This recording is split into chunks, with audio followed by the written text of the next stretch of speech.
So let's talk about what you can do when there's a radical in the Pythagorean theorem. It's actually not hard at all, so don't get scared. This is actually really easy.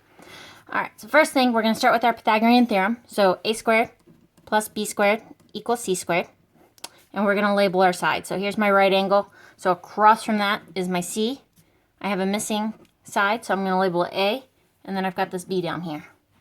So I've got x squared plus the root of 19 squared. We're going to put that in parentheses. It's the only difference. And that equals 10 squared. Alright, now let's solve our squares. So x squared plus, did you know square roots and squares are exact opposites? So when we put them together like this, they cancel out.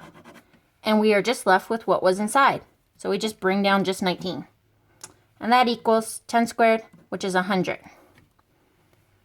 So once again, a square root and a square are opposites. So if you put them together like that, they cancel. Now I can subtract 19 and finish solving this problem for x. And x squared equals 81. So the square root of 81 is 9. So my final answer is 9. And it makes sense because that side should be less than 10. All right, another one. Let's try it out. This one we're going to try to simplify the radical at the end. Last step, sorry. So let's start with labeling our sides. Here's my right angle. So here's my c and my a and my b. So I have x squared plus the root of 6 squared equals 15 squared. So I have x squared plus 6 equals 225. So remember right here, square root and square, they canceled. We were left with what was inside. Now I have to subtract, and x squared equals 219. You're probably thinking that's prime. It's not. It's actually divisible by 3. So when we go to take the square root and we need to simplify it, trying to think of a perfect square that goes into it, you're not going to be able to find one because 219 has a multiple of 3 and 73, and both of those are prime. So it's not something we can simplify. All we can say is that this is equal to the root of 219. Remember, no decimals on this. I want simplified radicals if you can simplify them. If you can't, leave them just like this. All right, next one. A little bit different, so tune back in if you tuned out. We've still got our A, our B, and our C, just like normal. And we're going to go and plug these into our formula.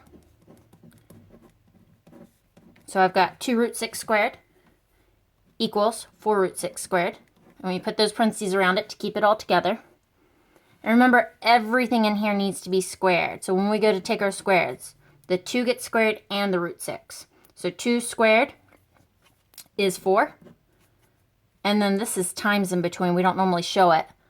But now I have to show it because root 6 squared, that root and that square are going to cancel. And I get just a 6 right there.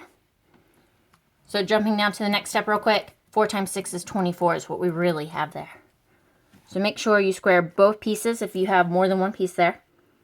And make sure you multiply the two numbers you get together. Alright, so let's try this one over here. 4 squared is 16. And then these roots cancel, so I just get 6. And 16 times 6 is 96. So now I'm going to subtract my 24. And I get x equals 72. Oops, I'm off the screen. Sorry about that. Excuse me, it's x squared. I lost that. So bring your square down if you hadn't. And then take your square root, finally. And the square root of 72, remember that 72 is 9 times 8. 8 still has a perfect square in it. So let's pick something bigger. Not 9 and 8. How about 36 and 2? That's perfect. So 36 and 2, which means this is 6 root 2 as our final answer. Let's go do a couple of the practices together. We'll jump around a little bit.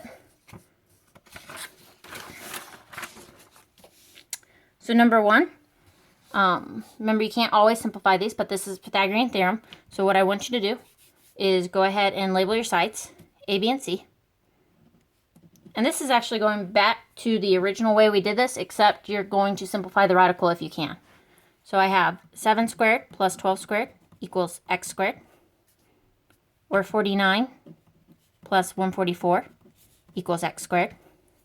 And 49 plus 144 is 193. And 193 is definitely prime, so we're going to have to pick B on that one because we need to take the square root and we'll be done. Now let's jump to, trying to think which one would be best here. Let's just do 3 and we'll probably be done. And then you can do some more with whatever time's left over. So across from that, I have C. And then I have an A and a B. I'm just going to do short, long. So my A squared plus my B squared equals my C squared.